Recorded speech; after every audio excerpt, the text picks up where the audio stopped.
discussing something you want to discuss, do the interview. But if you don't do it. Speaking on this podcast is Andrew Bloch. He is the founder of Andrew Bloch and Associates, co-founder of Frank PR, spokesperson behind Lord Sugar, and in this interview we'll be discussing many topics, including what it's like being Lord Sugar's spokesperson. If you go back and watch earlier series, he's softened a bit, and partly that's because he's softened as a person a little bit. Looks like a Brussels sprout sitting on top of a turd. The successful campaign you led for Call of Duty Modern Warfare 2. Tanks going through Leicester Square. There was art. We really went to town. There was military parading up and down. You couldn't miss a thing, and it made global news. The Apprentice season 20. Landmark series, and I mean, just watch it. And so much more. You know, the Meerkat had more followers on Twitter at the time it was, than Wayne Rooney. So you watch this interview and subscribe to Micah McLean Talks. So Andrew, it is a massive honour to have you on the platform. You're one of the most influential people in PR. You're Lord Sugar's spokesperson, and you've worked on so many projects such as, Compare the Market, Burger King campaigns, and we'll get into all of that during the interview. But thank you so much for taking the time to come here. Thank you for having me. It's great to be here. Thank you so much. So you are the co-founder of Frank PR, one of the UK's most respected PR agencies. Please can you tell us a bit about why you started Frank PR and also why you decided to leave? Sure. So, it wasn't actually my idea to set up the agency. I started my career at an agency called Lynn Franks, very famous, defining agency of its era. The MD there was a guy called Graham Goodkind. He left, I stayed, and a couple of years after that period he sort of rung me up and said, "Do you fancy setting up a PR company?" And I said, "I don't really feel ready. I don't think I've got enough experience." At that point I'd been 5 years in the game, and he said to me sort of words that have stuck with me forever really: "You never feel ready." And he was right, and I said yes, and that was the beginning of a journey. And I don't think we ever set out to, well, we obviously set out to achieve success, but I don't think we ever really dreamt that it would become as big and as successful as it was. Fast forward 20 years, lots of great work, lots of great campaigns, people, offices all around the world, brilliant, but there was something for me that was missing. I think I had a bit of an entrepreneurial scratch that I wanted to itch. It wasn't an overnight decision to step back. It was something that I'd lost sleep over for about 2 years, but I decided to step back and I became non-exec. Since that point in time, I'm no longer non-exec. I was a shareholder since that point in time.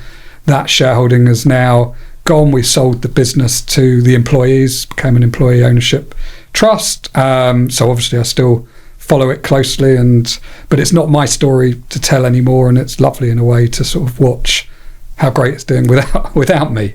But I set up my own consultancy. I wanted to do something on my own terms, play to my strengths, avoid my weaknesses, and that's what I've been doing for the last 5 years under the banner of Andrew Bloch and Associates.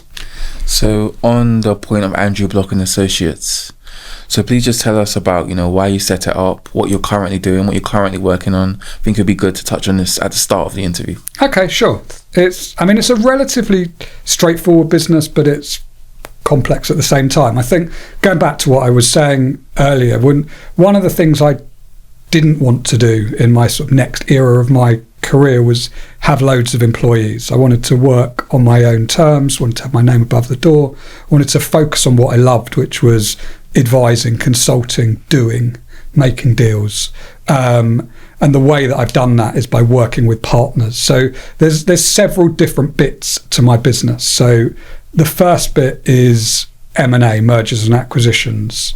I work with a company called PCB Partners, where I'm a partner of their marketing services division, and we buy and sell marketing services agencies on behalf of management consultancies, on behalf of big holding groups, on behalf of private equity, venture capital, and I love that. I think so. That's one strand. Second bit, I work for a consultancy that specialises in marketing services called AAR, and what they do is they advise big brands on how to sort out their marketing ecosystems, who are the best agencies for them to work with to achieve the best results. And often that results in a pitch process to find those agencies. And I head up their PR, social content and influencer divisions, run big pitches for them. I've just completed a lovely pitch for KFC. It's one of the best projects I've ever worked on. I really enjoyed that towards the back end of last year, and there's some exciting pitches coming along this year. So that's part 2. Part 3 is non-exec and advisory work. So I sit on the board and advise marketing services companies with their growth, help them to build, help them to differentiate, help them to make money, help them to achieve exit sometimes.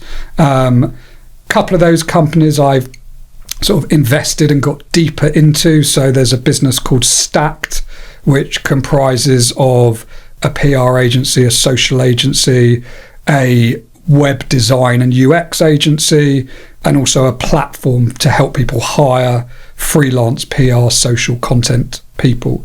And I invested in that, became non-exec chairman of that business, which is doing really, really well. It's a year and a half in and winning all sorts of great clients and awards. Another business I got involved in is a business called Big Dog Talent. Again, I'm non-exec chairman of that business, and that's a talent booking agency. So we don't represent individual talent, but we work with brands or ad agencies, PR agencies, media agencies to help them find the world's biggest celebrities, content creators, influencers, to endorse products, to speak at events, to go to conferences, to do all sorts of things. So that's an exciting business that's also in its infancy, but doing some great stuff with them. Just about to take Sir Richard Branson out to Saudi Arabia in a couple of weeks, which will be an exciting project, and there's loads going on there. I still keep my hand in PR. I don't do very much of it really because I don't have the time, but I still remain Lord Sugar's spokesperson and have done now for coming up to 25 years. I know you want to talk a bit about that, which I'm happy to talk about. And I look after all of the winners of The Apprentice. So for the last 19 series, anyone who's won that show, I've worked with Lord Sugar and alongside his team to help set up their businesses and transition them from TV personalities into credible business people. And then as well as that, I end up doing a lot of, I guess, crisis management work or high-level advisory work. Occasionally I get brought into a client to help them in a creative capacity when they get a bit stuck or they want a bit of oomph into their campaign. So I still, I guess, keep my fingers into the PR pie, which I love. And then the last bit of the equation is really the bit that I set out to do when I went on my own, the bit that I couldn't really do before, which was to give back to the industry. And I made a pledge to myself that I would spend 20% of my time helping, mentoring, working with charities. So I'm involved with a few organisations, people like the King's Trust. I sit on their business launch group and advise the trust on businesses that are viable for funding and helping young people develop their business plans. I work with Grief Encounter, which is an amazing charity that helps young people and their families when they've suffered bereavement. Variety, the children's charity, and then some sort of organisations within the industry. So people like the School of Marketing or School of Communication Arts, which is the most awarded ad school in the world. I sit as a mentor and help them, and businesses like super brands. I sit on the super brand council and every year help to sort of decide who are the top brands in the world that then get published into a book and that kind of stuff. So there's a lot going on, and within that 20%, it's also about spending time with my family, spending time with my kids, and being the best dad, the best partner that I can be. And I'm not going to tell you if I do a good job or not of that, but I would say that I probably do a better job than I did 5 years ago or 10 years ago. At least I'd like to think I do. I mean, that's incredible. So I was just listening to you, so I want to touch upon two things. So firstly, crisis. You said crisis management. Yes. So I want to touch upon that point. So without going into too much detail, I know that these stuff usually have to also remain confidential. What is the biggest crisis you've had to deal with in terms of crisis management and the PR? And been plenty of things. I mean, over my time working as part of a bigger consultancy, we had clients like Premier Inn, and you wouldn't believe what sort of stuff happens in hotel rooms, everything from sort of murders, suicides, I mean, horrible stuff, things that happen in their car parks, things that happen in their restaurants, so all manner of crises. High profile stuff like Alton Towers, you know, if you go back in time, you might remember some pretty serious incidents happened there, stuff like that. Now it's more about individuals, reputation management. There's a couple of things you always have to remember with crisis. Number one is being prepared, and often preparation is the key to coming out of something in credit. And the second thing is not all crises become crisis because you keep them out of the media. And I would say probably most of my success is the stuff that you won't know about or won't see, because I've done a good job of keeping it out of the media. And I do thrive on it. I love it. I think it's exciting. I wouldn't want to do it as my full-time job, because it's certainly a sort of, crises tend not to happen 9 to 5, Monday to Friday. They happen in the middle of the night or at the weekend, and it can be all consuming. And when you're involved in something that's high profile and time sensitive, it's, you don't have a lot of time or space for anything else. So I like to do it now and again. I wouldn't want to do it 24/7 as my full-time job. That's brilliant. And the second thing you said was family. So I was actually just looking at your Instagram page, and congratulations on the birth of your daughter, by the way. Thank you very much. So how have things changed for you? I know that when you have a young family and you're also leading your own, leading PR agencies with Andrew Bloch and Associates. So how are you finding that balance? I think the balance is hard, and I think for any entrepreneur who's driven and focused on their work, if they're anything like me, they're always going to feel an element of guilt that they're not spending enough time with their family. And I think, look, times have changed and they're better, both personally and in terms of the broader world. When, I have a stepson who I've raised, Max, since the age of 3.5. He's now 21. I've got a son, William, who's nearly 15. Obviously, I've been there since day one with him. And now I've got a little baby girl, Jasmine, who's 3 months old. I think going back to Max when he was younger, William when he was younger, it was a 9 to 5 job in an office. In fact, it wasn't a 9 to 5 job. It was probably a kind of 6 a.m. till 7, 8 at 9 job where I travelled a lot abroad. I used to, be all over the world. I did crazy things. I'd go to Australia for a meeting and come back. So I didn't get to spend as much quality time as perhaps I would have liked to. And you miss birthdays, you miss football matches, you miss school plays, Christmas concerts, all of that kind of stuff. Now, the world's changed. A lot of stuff can be done virtually. Plus, I'm in control of my own destiny. So I don't have to show up for my employees and be in an office physically all the time. I can work from home. I can be efficient with my time. So that's a real privilege. And I think, I'm a great believer in work-life balance. I'm not always the best at it, but now I will work, unconventional hours probably. If I want to go to the school play, I'll do it. And if that means working in the evening or at the weekend to make up for it, then I'll do that as well. You can do it, but you want to be there to see your kids grow up. You don't want to be, get to an age where you suddenly think, where did all the time go? I missed everything. So I do my best, but being honest, I still feel guilty sometimes that I'm not there enough and not present enough or distracted by work. I'm obsessive, as a lot of founders and entrepreneurs are. I don't do things by halves. If I'm in, I'm in. So with that sometimes comes the guilt that you haven't spent enough time with your family, but it gives you a purpose. The reason why I work hard is, yes, for myself, my own self achievement and my own goals, but it's also to be able to provide a fantastic life for my kids and my partner and all the people that I love. I think that's a really, really incredible answer. So thanks. It was brilliant.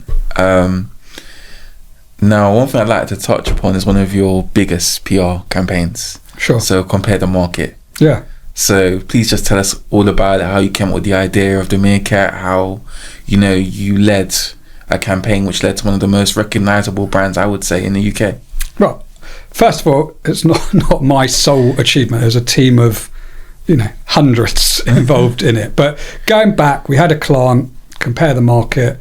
They were struggling. They really were struggling, and there was a PR agency involved, mine. There was an ad agency involved, an agency called VCCP, and business wasn't doing very well. What was happening with the world was people were going on and searching for cheap car insurance, and the cost of buying search terms was becoming increasingly expensive. So they had a problem. It was costing them too much money to acquire customers. There was a lack of differentiation in the marketplace. So this is a genuine story, we were so close to getting fired, not because we were doing a bad job, but because the business was struggling and they were going to give up on it. Same with the ad agency, and the CEO called an emergency meeting. They're like, we need to turn things around, and they had this little icon of robot thing that kind of wasn't really making a difference, and we were trying. Anyway, we all went away, and as legend has it, 2 work experience guys in the ad agency went to the pub one night, and they came back the next morning and they said to the director of the ad agency, "Market sounds a little bit like Meerkat, and this might be a ridiculous idea, but what if there was this Meerkat?" And he was getting really pissed off because everyone kept coming to his website thinking it was a place for cheap car insurance, but he had a website that compared Meerkats, and it was so ridiculous. But cutting a long story short, we worked together as a team and we built out that idea. And I think, the key to creativity is it can come from anywhere, and you have to be able to spot the genius of an idea and turn it into something bigger and better. And the role of PR within that was to make this Meerkat famous, to treat him like a celebrity. And we had 2 things. Number one, we used to think about it like, what would Walt Disney do? He was so protective over Mickey Mouse, Donald Duck. We need to treat this character in the same way. There's got to be brand guidelines, rules, tone of voice, all of this kind of stuff, things he'd do, things he wouldn't do. And then we thought about it from a firsts perspective. How could we create new news, new territory, things that had never been done before? And over the series of years and years, we did a series of these first. He was first ever Meerkat to do a podcast with the Sun newspaper. He actually had his own podcast after that where he interviewed Piers Morgan, David Hasselhoff on his show. I mean, this was years before podcasts became as big as they are now. It was groundbreaking. He was the first ever non-human to have an at-home with OK Magazine. We then created this initiative with London Zoo where we launched a toy in the Meerkat enclosure, and we managed to get Harrods to be the official sort of retail distributor of it, and this blew up. People loved it and they went mad for it, and it ended up with, I think we produced like 1,000 of them for PR purposes, and then by the time we were seeing them like go on eBay and being sold for hundreds of pounds. And the last one we got Mohammed El Fayed to auction live in Harrods for charity, and it raised thousands and thousands of pounds. And now a Meerkat is given away with every single policy sold, and I think it's about 15 years since that's taken place, and it is one of my regrets that we never negotiated a percentage of sales, because we would have I'd have been a very, very wealthy person if we'd have done that. We had the word simples registered in the Oxford English Dictionary. It was word of the year. I mean, it became a phenomenon. The Meerkat had more followers on Twitter at the time. It was than Wayne Rooney, than Katie Price, than all of these, Stephen Fry. It was outperforming everything. And to the credit of the ad agency, the client who was consistent for years and years within that business, they kept pushing the property, evolving it, creating new characters, developing new stories, keeping it alive. And it's still relevant today, and anyone who remembers it from when it launched 15 years ago, you would recognize the fact it's one of the most famous marketing campaigns of all time. But the reason why I'm particularly proud of that work is not just because of the creative, because when you come up with something for a client, it has to have a business objective. All of the stuff I've told you would be great, create loads of smiles, loads of column inches, loads of awareness, but what was brilliant about it is that it transformed their business. And the reason why it transformed their business is because people weren't going on and putting into search engines cheap car insurance. They were putting in compare the market, compare the Meerkat, and all of that was driving traffic to the website and sales. So their cost per acquisition fell dramatically, and it saved them. This was the thing that completely saved their business, but then also turned it into the biggest site comparison site in the world. So from a business perspective, it was absolute genius, and it did all come not from my personal idea, but from 2 guys in a pub being stupid, mucking around, and then a team around them who saw something in that one, such a simple idea with Heinz, such a ridiculous idea, and it could have easily been dismissed, but I think everyone saw the sort of madness in it. And it was crazy. And it was potentially the fact that business was in such a bad point at that time that they listened. I think maybe if the business was performing brilliantly, they'd have just dismissed it as the most ridiculous, stupid idea ever. But it was kind of the last chance, last roll of the dice at the table scenario. So yeah, I love that campaign. It always, and just talking about it now, I haven't talked about it for many, many years, still like happy times working on that. There was so many PR first, marketing first. It was one of those ones where you just go down to the pub or you tell your mum and dad and like everyone knew about it. It was quite proud to be a part of it. That's amazing. And another campaign that you've led that I think is really cool, well, two more, because I was reading and you led the Burger King Meltdown campaign, but also one of my favorite games ever, Call of Duty. Which one do you want to talk about? Both great campaigns. I mean, Burger King was a dream client for me. I got really, like, we didn't do a lot as an agency new business wise. We had an amazing brand. We were producing brilliant work, still are. Clients, would come to us. So we didn't really need a sort of new business department that went out but there was certain clients that I'd always wanted to work on and admired, and Burger King was one of them. And I got really lucky, and sometimes you do get lucky. I'd sort of wrote an email to the marketing director and said, yeah, I love Burger King and what you're doing, think we could really help. And my timing was just impeccable by fluke. And she said, come in, have a coffee. Look, as it happens, we're in the middle of a pitch, but to find a new PR agency, why don't you join the pitch and be part of it? And we came in late and we had about a week to turn things around. We won the pitch. But Meltdown was a campaign that was all about reducing single-use plastic, and fast food companies use a lot of single-use plastic, a lot less now than they did 5-6 years ago, which is when the campaign came out. So the idea behind this was really simple. You take in your plastic toy that you would get with your kids' meal, put it in a bin, and it didn't just have to be the Burger King plastic toy with their meal, it could be their competitors, which was part of the sort of genius of the idea, is that it brought the whole industry together for their benefit. So you could take your Happy Meal toy, you could put it in a bin, all of this plastic would get melted down, and that's why it was called Meltdown, to create cool stuff. And that was everything from new trays to put the product on, through to, in some of the big stores, they created playgrounds and slides and swings and stuff out of this reused plastic. I can't remember the numbers, so I'm not going to pretend to you what they were, but it was a huge amount of plastic waste was eliminated. And what was brilliant about this campaign is quite, relatively straightforward to come up with a concept like that. But when you speak to most businesses and you talk about the environment, you talk about purpose and what they're doing, you'll see these stats, by the year 3030, we pledge to have reduced this by 10%, and it's kind of bullshit, really. Consumers see through it. It has to be immediate. And one of the things that we were very forceful of with the client was, if you're going to do this, you have to do it now. And you have to say, from today, we are eliminating plastic waste. And it was hard for two reasons. Number one, a lot of franchises within Burger King, so they have to get the franchisees on board with a concept.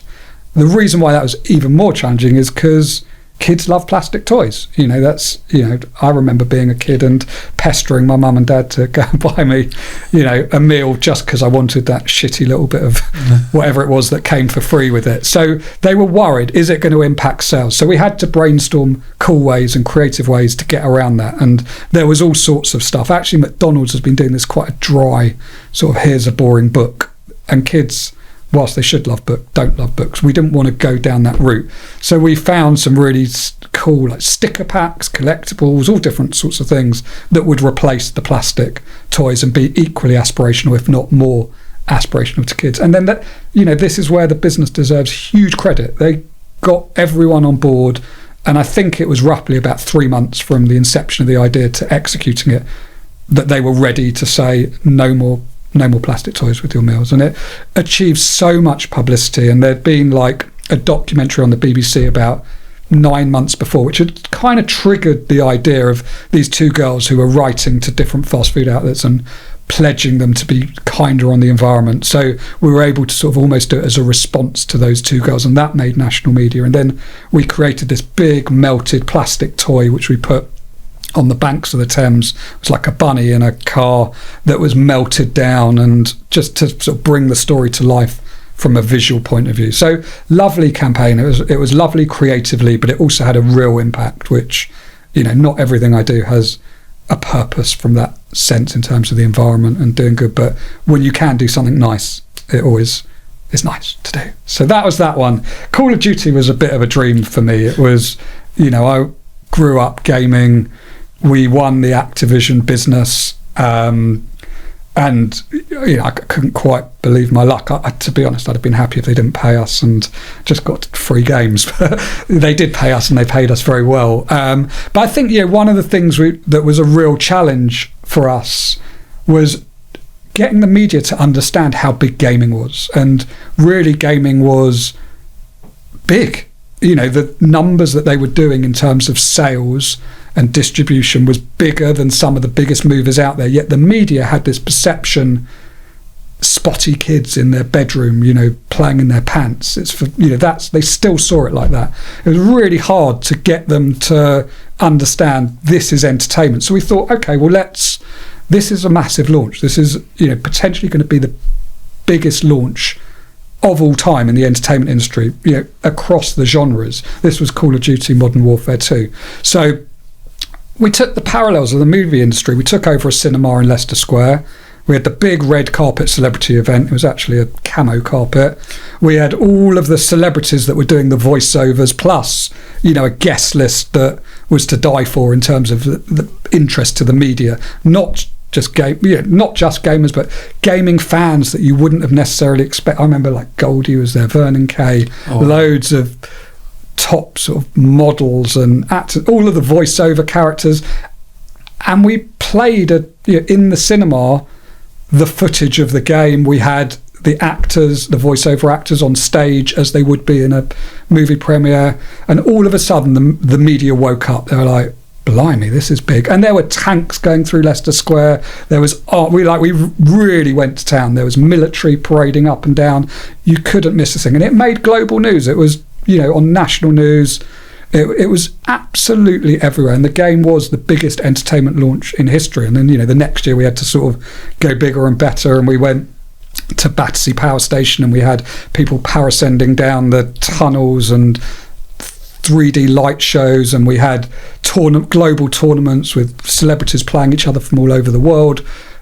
And we got it on. It wasn't about necessarily just getting it into the gaming media, because any keen gamer knows this game's coming out. They've been waiting for it for months, and we were doing the midnight drops at all of the stores with people queuing outside, all of that kind of stuff for the hardcore gamers, which again made great media footage. But the real win was getting the media to open their eyes and realise, okay, gaming's pretty big. We need to be covering this, and we need to be covering it in the front pages, not just in the sort of gaming sections or whatever. And then it was amazing. We did some amazing stuff for Activision. It wasn't just Call of Duty. We launched Skylanders. We did DJ Hero, untold amount of games. It was a fantastic client and a great period for me and for the agency, actually.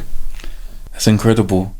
It's just, you're just so interesting, because even aside from your work with Lord Sugar, what you've done just as in your PR sphere is just incredible.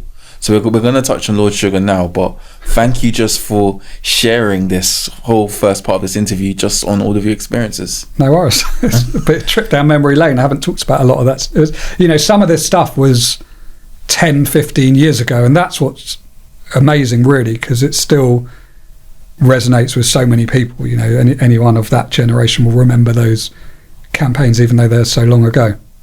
I know a lot of gamers that will be thankful for you launching Call of Duty the way you did. So I'd also like to now ask about your relationship with Lord Sugar. So sure. You've been working with him for over 20 years now. Yeah. So how did you meet Lord Sugar, and how did you form the relationship to be what it is now? Sure. So actually I've been working with him for about 25 years. Not that I'm counting, but a long time. So we'd set up our agency. We were a few months in, and one of the investors in the agency said, we've got an opportunity for you to pitch for Amstrad, which is Lord Sugar's business. We've done the advertising, they're looking for PR. We were like, wow.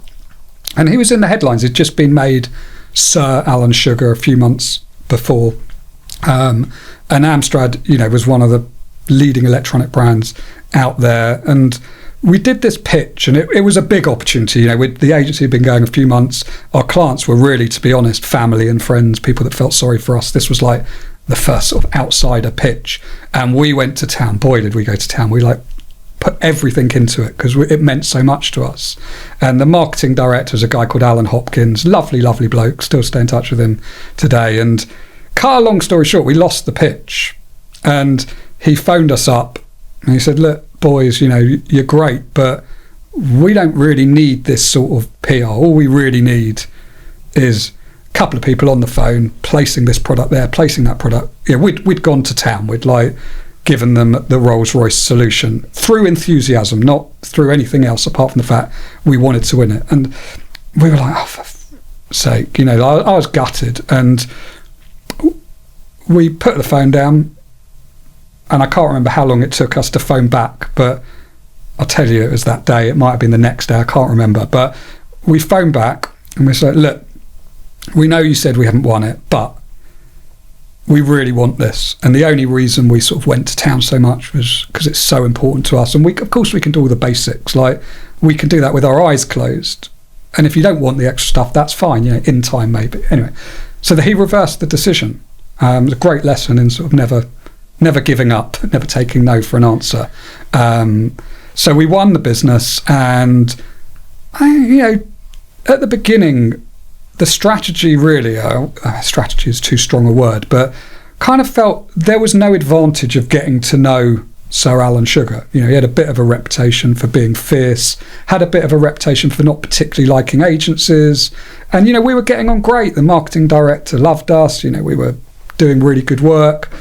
So we just, didn't make an attempt to go up the chain. But inevitably, when you're working with a business like that and you have someone like him who's the figurehead for the company, you start to come in touch with him. And so I'd start to see him at media launches and events we were doing for Amstrad.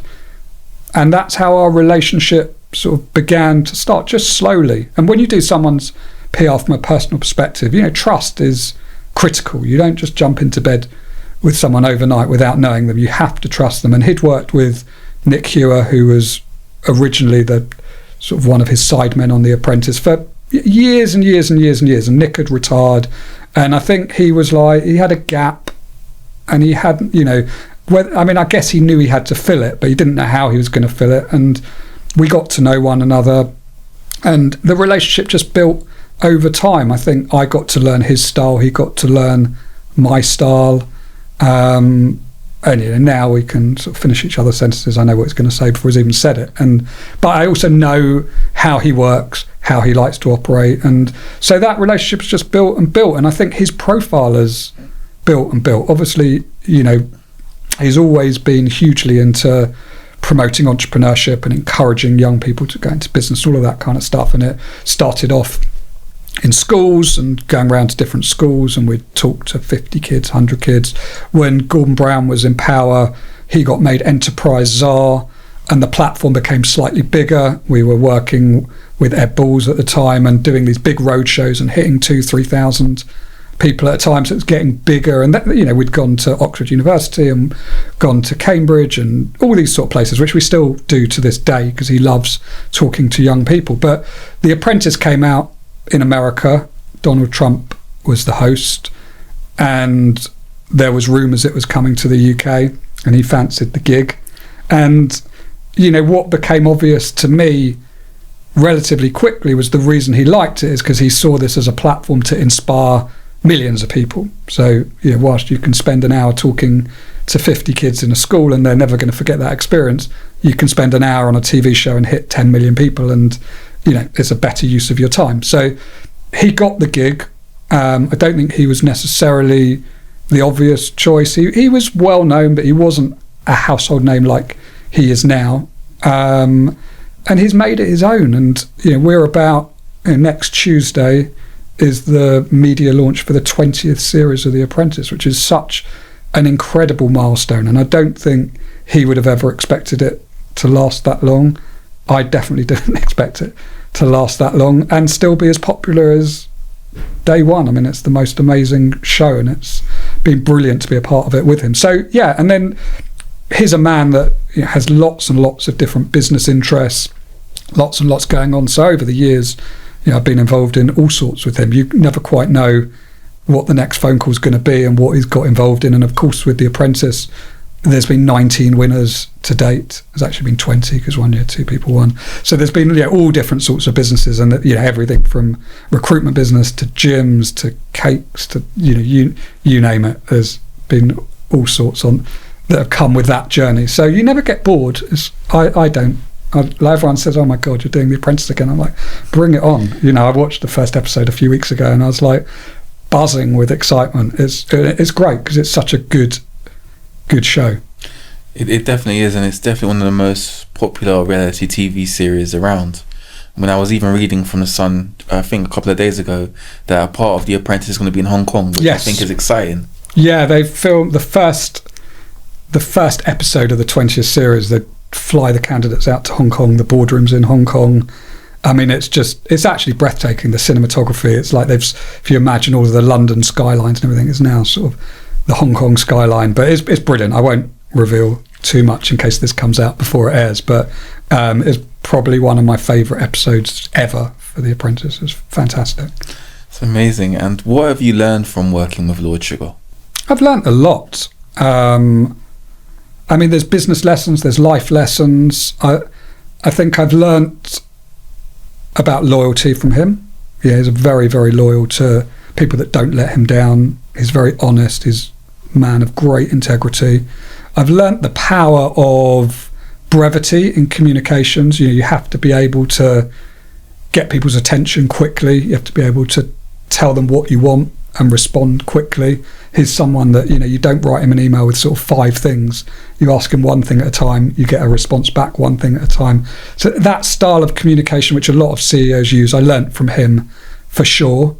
I've learnt the power of knowing how to use PR. He's a great PR man, and he taught me quite early on, you don't need to always do PR just because someone offers you an opportunity for an interview or you've got the chance to speak.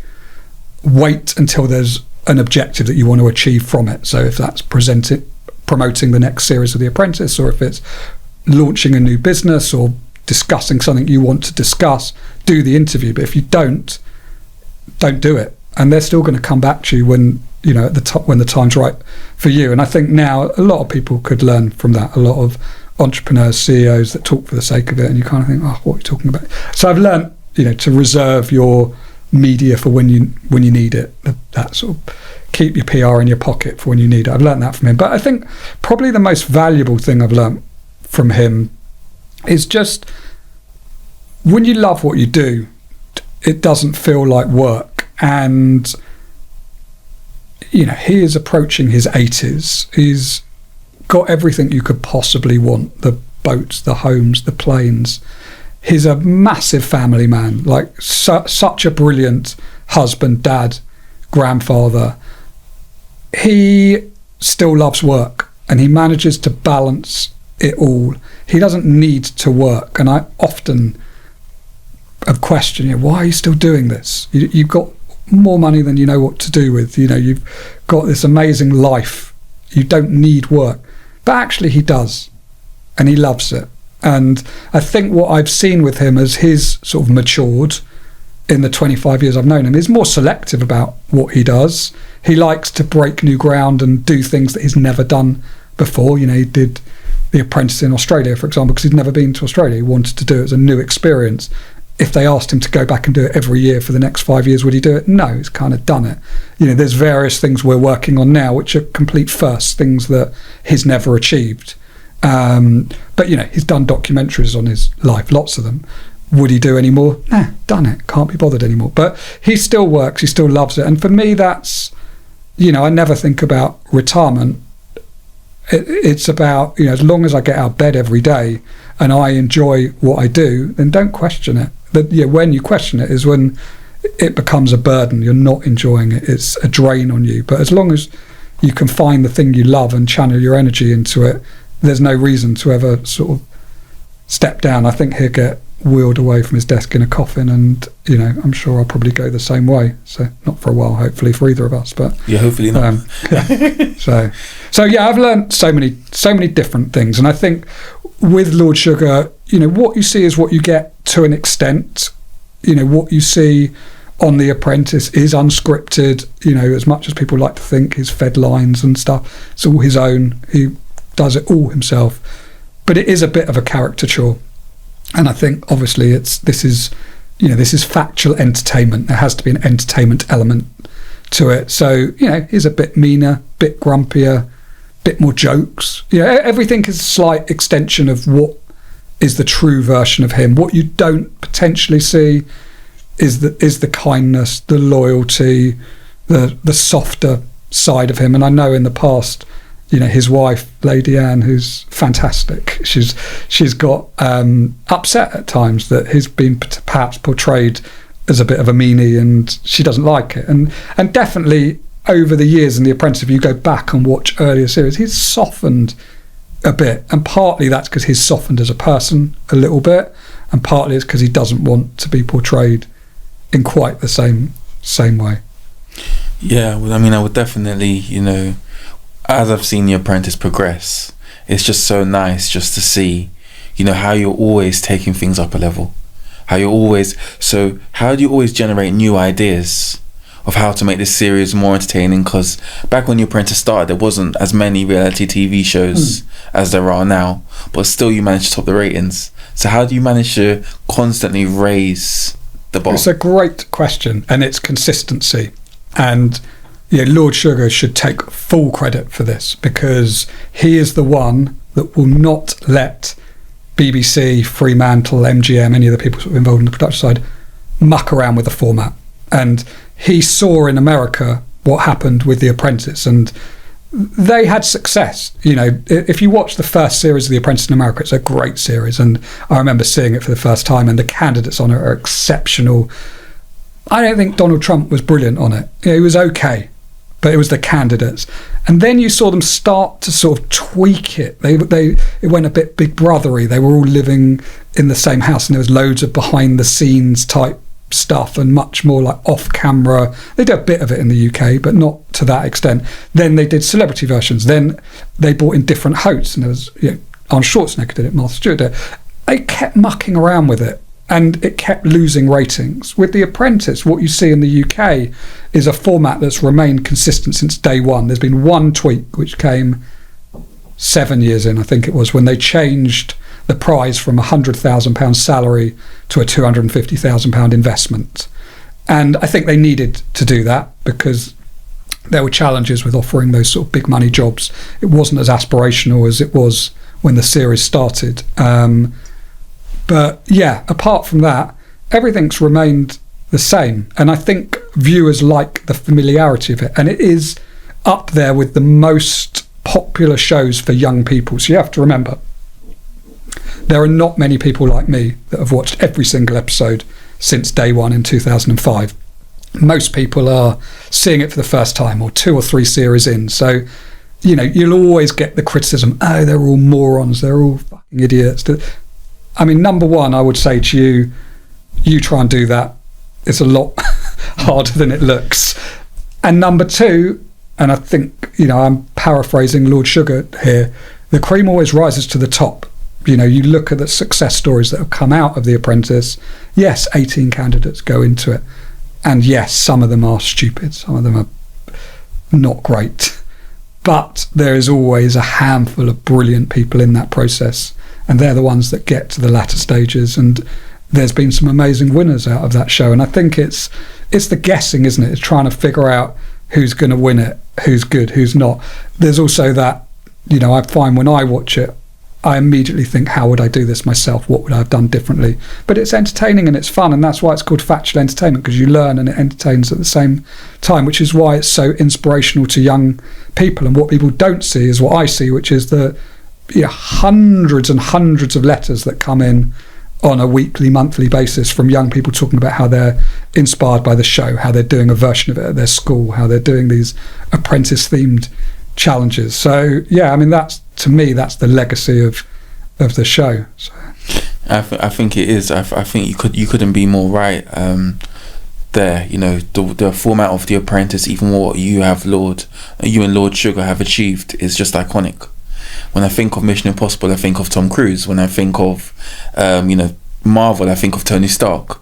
It's like that with Lord Sugar. I can't imagine an Apprentice without you and Lord Sugar. Well, you could probably imagine it without me, but I'm not sure you could imagine it without him. So, that's the thing. He is that show. And, if you speak to Karen or if you speak to Tim, neither of them will continue that show without him. They're a unit. And I think that's why it works as well. They both know him through different journeys. Tim was the winner of the first ever series. I PR'd Tim when I remember him from the day he won, and he's a lovely fella, and that relationship with Lord Sugar has continued for 20 odd years. And Karen knew him through business. They worked together, and I kind of lost track how many years. I think she started off in a slightly different role and then she moved into it, but she'll tell you straight away, I would never do this without Alan. Like this is his show, we're part of it, and it's all for one or nothing. So, which I like. I like it. But yes, look, he's not going to be doing it forever. But it is hard to think who would do it next. And I think I'm not going to say it won't be a success, the next version. It will be a very different show. And I think the BBC know that. There's a lot to be said for familiarity. And you look at the best shows out there and you do associate the talent that's been with it from the beginning. And even when a concept is brilliant, when you play around with the key talent, it can completely change the audience and the popularity of a show. And I think the BBC are all too aware of that. But Lord Sugar says it himself. When they tell him it's time to step down, here go. But as long as he wants to do it, he's up for doing it. So got a bit to go still. That's brilliant. And season 20 of The Apprentice isn't far away. I don't want to put you on the spot too much, but without telling me too much about season 20 of The Apprentice, what will be different from the other seasons? If you could do it generically. I'm trying not to get into trouble. No, you won't get me into trouble. I think, look, every year the show sort of dials it up a notch, and Paul Broadband, who's the executive producer, is like an incredible talent. He's been on the show for years and years. I mean, actually, the two people that have been on that show the longest is myself and Lord Sugar, so we know the ins and outs of it better than anyone. But Paul has been an incredible exec producer of the show, and I think there was a certain pressure with Series 20 that you had to dial it up a notch. It was a landmark series, and I mean, just watch it. I mean, it's exceptional.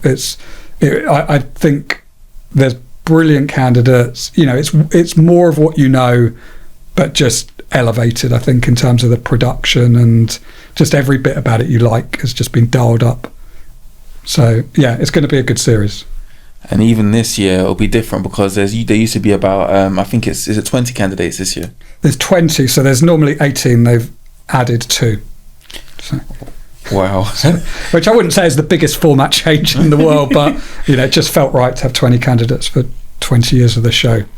That's really cool. And you've worked with, actually, even before I go on to that, the Celebrity Apprentice. Yes. I was actually reading. I've been doing a lot of reading. I think you can tell. You know more than me. I should be interviewing you. The Celebrity Apprentice, they're going to be doing a full season of that. They are, yeah. So what will be the... how will that format differ from the normal Apprentice? So there's some differentiation in terms of the two series, or will they both be very similar to each other? Without telling me too much. I mean, the truth of it is we don't know yet. Okay. I think, look, we've just finished the Children in Need sort of two-parter, which is a celebrity version. There's been a couple of celebrity versions previously, and when you do the charity versions for a Children in Need or whoever it is, the celebrities aren't being paid. They're doing it for charity. It's done in a very short period of time, and they're good and they're entertaining. I mean, actually, if you go back and watch some of the first couple of Celebrity Apprentices, they're absolutely brilliant. This is different in that, being blunt, the celebrities are paid to go on it. It's over a longer period of time. You'll get to see their characters sort of inside and out. And no, it's never been done before in this country, and I think it'll be interesting. I mean, you look at Celebrity Traitors. I don't know if you watched that, but I thought it was a phenomenal series, and I wasn't particularly looking forward to it. I liked the sort of normal one. There's been some brilliant characters that have come out of the normal series of traitors. So I was a bit like, will it work? Won't? But there was something about the familiarity of sort of knowing some of these celebrities already, so you kind of second guess how they're going to behave, and they come with their egos, they come with their baggage, they come with their reputations. I thought it was great, and I hope for The Apprentice it does the same. So, but yeah, we've got a little bit to go before we get onto that one. Thank you so much. And one thing that I would also like to ask you is that you've worked with some, incredible people, some of which you've mentioned already: Dane Karen Brady, Stephen Bartlett, Simon Squibb. What leadership trait do you think is undervalued when it comes to PR? I'm not sure there's a PR trait that's undervalued, but there's something that makes these people stand out from the rest. And they're all exceptional at what they do. They're at the top of their field, but they have a way of articulating and communicating what you do. And I think to be successful in anything, you need a combination of three things. So in my opinion, hard work, natural talent, and a bit of luck. And you need those three things in combination. So the natural talent is important because you can work really hard, and if you don't have an ability, you're never going to get anywhere. The hard work is important because I think there's a lot of talented people out there who don't put the graft in, don't put the hours in. And what you see with all of these people is they work for what they achieve. They put the hours in. And then the third element is the luck element, which I believe you need. And yes, it's a cliche to say you make your own luck. I think the actual skill is being able to spot the opportunities when they come your way. And all of these people, have been in the right place at the right time, have spotted opportunities, have grasped them when they're in front of them. And that's what makes them stand out. And they work hard to keep at the top of their game. They're not complacent, they're driven, they're motivated. It's something you see with all top business people, top sporting people. They will put the hours in and they will graft to achieve what they want, and they're determined, they're resilient, all of those sorts of traits as well. That's really incredible. And I'd also like to talk to you about some of the other people that you've worked with. So you worked with people like Thierry. But I wanted to ask, what is the difference in terms of managing, entrepreneurs in terms of PR and like more celebrities? Is there a difference, or is it the same skills that you use? Or I mean, it's similar skills. Personally, I've always wanted to work with people that have a talent and have an objective to what they want to achieve in terms of being at the top of their industry. So it doesn't matter to me whether that's an interior designer, a boxer, a chef. They're all, aiming to be at the top of their field. Personally, I don't like working with people that want to be famous for the sake of being famous. The kind of influencers, in inverted commas, people that have come off Love Island or Love is Blind or one of these type of shows. It's not for me. There's a massive skill to it, and you can be a top PR, top manager, and make a hell of a lot of money and build extremely successful careers for those people. I prefer to work with people that I can relate to, really, that are on a similar journey to me in their own field. I don't think the skills are different. There are nuances. It's all about, when you work with talent, understanding what's important to them. So to give you an example, anyone can come off a TV show and make £1 million in 6 months by doing anything that comes their way. Which is fine. It is fine, because you can't knock being able to make that sort of money. And if you're a manager that wants to make a quick buck, you're going to be watching Love Island, you're going to be watching Love is Blind, and you're going to be spotting the big characters, and you're going to be trying to make as much money as you can as quickly as possible, because you know that their fame is not going to last forever. There'll be another series that will be out the following year, and then they're sort of faded away. The real skill is helping people build long-term careers that have longevity. And actually with The Apprentice, it's one of the challenging things is the winner comes off the show. My role is to work with Lord Sugar and his team to turn that into a credible business and take the platform that they've achieved on the show and turn that into something that can be a commercial success, which basically means they can't be going to nightclubs and rolling out at 3 a.m. They shouldn't be going to every single red carpet premiere that they're invited to. They've got to build themselves as credible business people. So in the short term, it can be tough for the winner because they're seeing their mates that have lost having a great time. Here's my ticket for this. Here's my invite to that.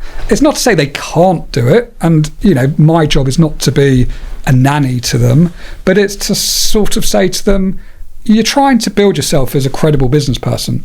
Would you see a credible business person pissed at a party at 4 a.m, rolling around on the floor? No, you wouldn't. But yeah, if you love that film, if you love that event, and you want to go and see it, of course go. And you're a young person, you're entitled to have a social life. If you want to have a girlfriend, boyfriend, and go out to nice meals in high profile places, of course you can do that. But the number one priority is to build your business, and that's where the long-term success will come. And people understand that, but it also can be quite difficult for them. So for me, when I'm looking at them, I'm looking at longevity, playing the long game.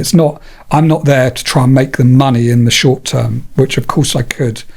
But when we get the brand endorsement opportunities, the quick buck, no, unless it fits perfectly with their business and aligns with where they're going, that's different. But if it's something sort of random and just based on their fame and that sort of short-term moment in the spotlight, that's not right. So you get some amazing agents that know how to make money really quickly for people that, to be honest, don't have a massive discernible talent. They might be really attractive to look at, or they might be quite funny, or they've achieved a sort of cult moment on TV. But and now we're in the world of influencer management, and that's a whole new sort of ball game. And really the skill there is helping them break through into the mainstream and building them outside of their niche communities into mainstream celebrities. And we're seeing that. Look at Jake Paul and Anthony Joshua, or any of the talent shows, reality shows you see on TV at the moment.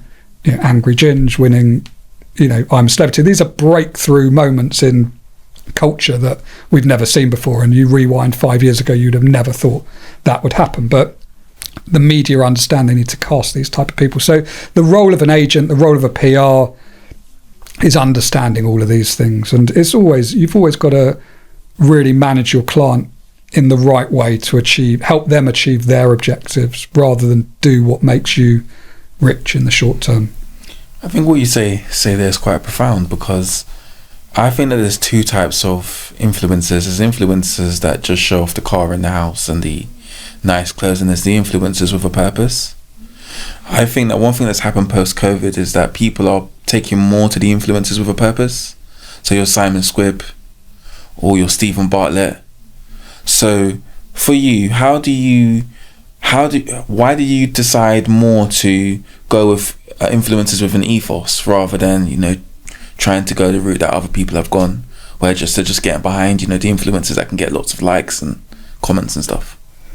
I think the truth of it is, the people that I work with are really people that I've come across in business. That it hasn't been a sort of a cold approach. Simon, I first met sort of 5 years ago, beginning of COVID, and he had this sort of mission, this idea, and we just got on and we clicked and we connected, and he was had this great purpose and vision, but didn't necessarily know how to articulate it, how to take it to the next level. And I think one of the things that's always been a bit of a strength of mine, it sounds very arrogant to say that, but is I just tell people how it is. I'm not a sort of people pleaser that's scared to tell them something. And I think I said to him early on something along the lines of, Simon, you're a nice bloke and you're clever and you're intelligent, but your videos, you just come across as a complete dick. Why are you doing that?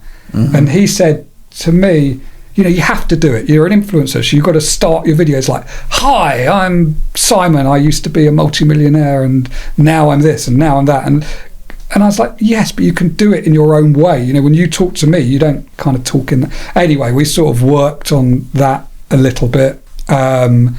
We looked at ways to reach young people. He recognised that young entrepreneurs were on TikTok and Snap and Insta. They weren't in the traditional places, and we brought on board TikTok to do a big campaign, which was to find Britain's next great entrepreneur. And over the years, Simon's done amazingly the last few years. He's got 20 odd million followers now, but it's taken a lot of time and effort and evolution, and he's breaking through into the mainstream now. He's had a #1 best-selling book. But it's been an amazing journey with him, because he really was nowhere when we started out together. I'm not taking the credit for that, by the way. him that should take all the credit for that. And then, you know, someone like Stephen, we were competitors for quite a long time. You know, we both built our agencies in different ways. I think, you know, I built my agency by promoting the agency and making sure everyone knew about who we were, what the work was, what our style was, what we tried to sort of achieve for our clients. He built it more around him. Same end result in that it won clients, but he was very much centered around him, and it was like he had a camera 24/7 following him around for 2 years, I think. And you know, he used to wear that funny hat and, you know, just talk non-stop. Not my style, because I couldn't do that, but it worked for him and it worked for his business. And I remember him saying to me, you know, it's mad, you know, I get people come in to pitch, you know, when we're pitching for their business, these marketing directors, managers, CEOs, and they're asking for selfies with me. And he's like, I find it a bit, you know, it's weird. It's like, but it works, you know, they bought into me. And I was like, yeah, you know what? People come in, they don't ask for photos with me, but they'd take a picture of our boardroom, or they'd take a picture outside. You know, we'd do a meeting and I'd go on social media and search for the various tags and stuff, and I'd see people had done selfies outside our office. That's what you want. People were aspiring to work with our businesses, so we sort of hit the same objective from a different route in. But that's how I've got to work with people like him, because, you know, we've grown up together. And I think the same throughout my career, really. Like, the people that were, you know, junior reporters are now editors. The people that were pretty insignificant sort of assistants in marketing teams are now CMOs or CEOs. And, you know, you kind of build your network. And if you do a good job and you don't let people down and you're honest and you're reliable, those people stay with you. And really, my whole business is built around my network that is sort of 30 odd years in the making, the little black book, if you like. So now, when I can't do something, or I need to bring in help and resource to help with something, you know, I know who the best people are, and they like me. They don't want to let me down, and, you know, they respect me. And that's the power of, I think, of a good communicator and a good marketing person, is that, you know, you can't do everything yourself. And I don't hire people, you know, I will work with partners, the best in the business, to make something happen. And in order to do that, you've got to work in a collaborative way, find people who sort of like you, enjoy working with you, and, you know, will deliver the goods and not let you down. And I'll do the same for them. It's just really, really incredible. And just going back to also, you know, running, you know, your own PR venture, I would say, how do you manage your mental health? Because you've got all of these clients, you've got Lord Sugar, you've got Simon Squibb, you've got Stephen Bartlett. They all have their own expectations. And you also got your personal life, you've got your young family. So how do you manage everything and make sure that you're also looking after you when you're doing all of this other stuff? It's an excellent question. And I think one of the most important traits that you have to have doing what I do is resilience.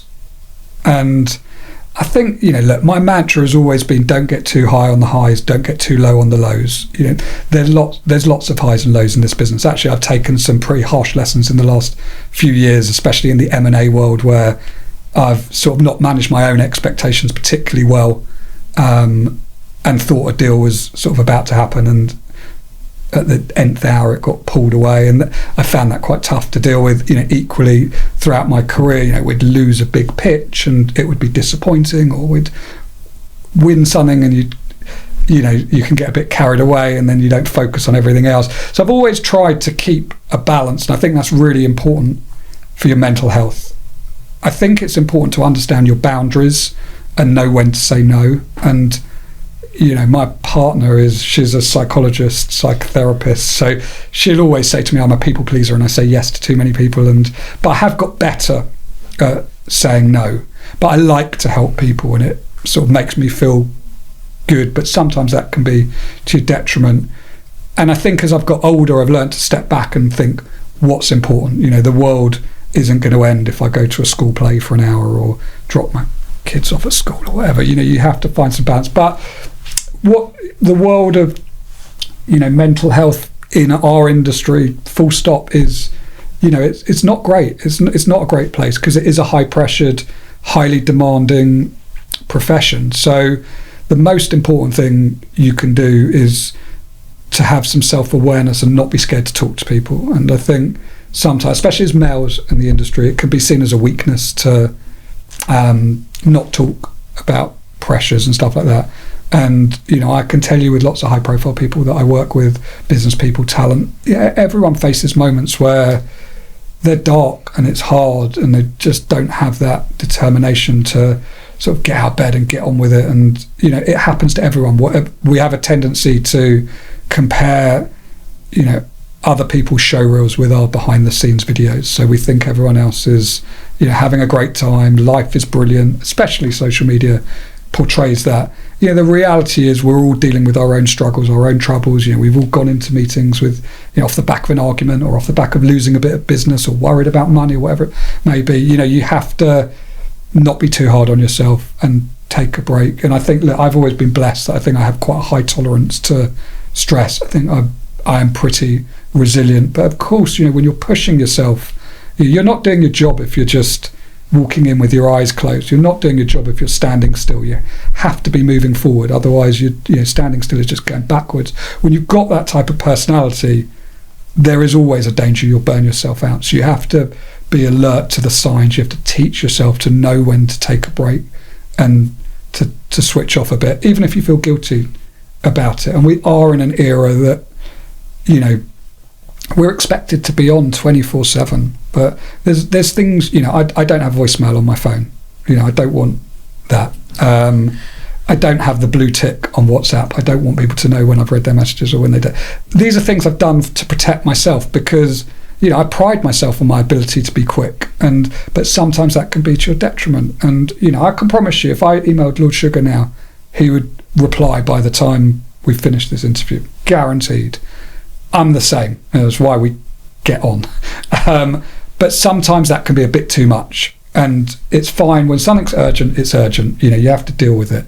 Often things aren't urgent. They can wait. And in an era where people are more flexible in their working hours, and we'll often get emails. We all do, like late at night, at weekends. It's just become a way of working as people balance their lives a little bit. But you have to train yourself to not be always on and recognise when something is genuinely urgent and important. Yes, you deal with it, but can it wait till the next day? Can it wait till Monday?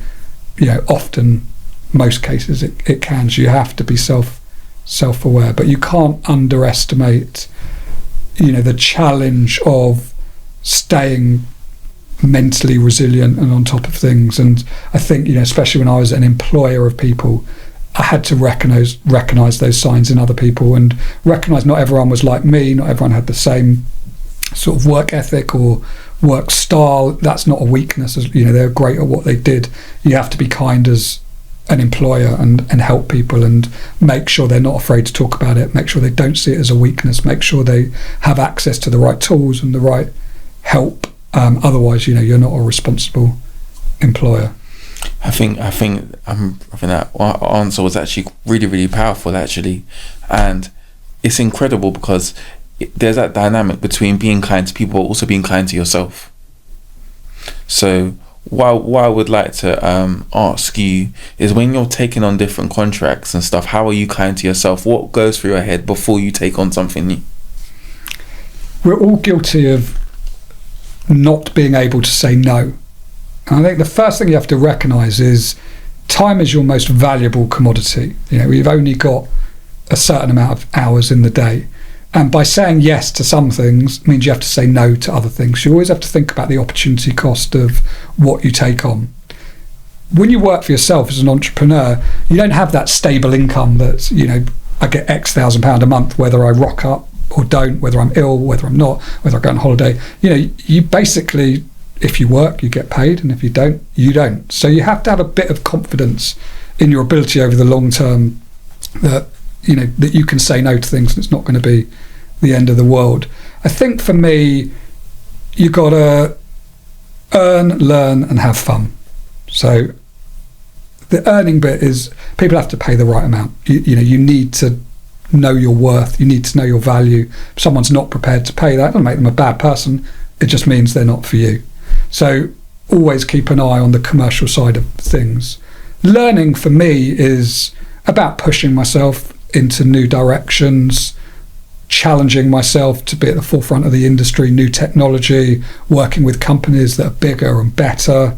I always want to be learning, and I think whilst my profession hasn't changed in terms of the core skills from when I first started 30 years ago, what's changed is technology, the media, consumer habits, all of that.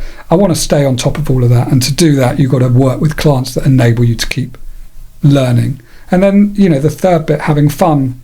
Don't underestimate it. You want the client that makes you smile, that you enjoy working with, that's a laugh, and I've learnt the signals. There are certain people where you see an email or a WhatsApp or their name come up on your phone and you just, for fuck's sake, it's not their fault, they just have that impact on you. You have other people where you see their name and like, brilliant, yeah, great, I want it, what do you want, what's going on, let's chat. And it's trying to make sure you work with those types of people. But as you mature as a business person, you get better at judging what to say yes to and what to say no to. And in the early years of, especially when I went out on my own, God, if I said no, I would deliberate over it for so long. If I made a massive decision, I've just turned down thousands and thousands of pounds. And what I saw was, a week later, 2 weeks later, 3 weeks later, an opportunity came up that I wouldn't have been able to do had I have said yes to that other thing. So it was the right thing to do, but it doesn't make it easy at the time. It's very, very hard to say no to things, but you have to if you're going to succeed. That's an incredible lesson. And in the last few questions, I'd like to just touch on a few funny but also light-hearted topics. Okay. So I was reading a BBC article, and apparently Lord Sugar is able to weed out influencers at the beginning of the process. So how does The Apprentice balance, being a serious business reality TV show with providing and also entertainment that makes us laugh? I think, look, it's a factual entertainment show. If you had 20 high-performing candidates that were quiet and studious, and it wouldn't make for a great show. You need the big personalities, you need the entertaining people on the show, and I think you have to have a balance and a mix of those characters, and the cream always rises to the top. The great people will come out. It would be not a very good show if 100% of the people on it were just there for fame, that were just huge personalities but weren't particularly good at the task and particularly good in business. Equally, it would be a pretty dull show if you didn't have any of those characters. So you have to find that mix. In every series, there's a few standout big characters, and that's, I think, what makes it so good. I mean, I've watched the first episode of the 20th series, and there's something special about this show that almost immediately there's one or two people you're like, I love them, and they're such great characters. And even though they're not going to go on to win it, you want them to last for as long as they can because they're big, and you feel disappointed when they go and you think, the show's not going to be any good now they've gone. But there's always another character and another character. So yeah, look, you can spot it a mile off. You really can. You can spot it a mile off, but it doesn't mean that they don't deserve a place on the show. It's all about the mix of the candidates. That's just really cool. And even following on from that, what has been one of your favourite tasks on The Apprentice? Out of all of the seasons you watch, what are a couple of your favourites? I always love the advertising task. I think it's obviously close to my own profession. I also really like the selling task, that you have to go to a place and negotiate to buy 10 items or whatever it is, because I just think it always brings the chaos with it, and there's so many different elements to it. There's the sort of common sense aspect of going to the right place, the logistics bit of it, there's the figuring out what the items are, there's the negotiating it for the best price, there's the avoiding the fines. It's just always a great episode.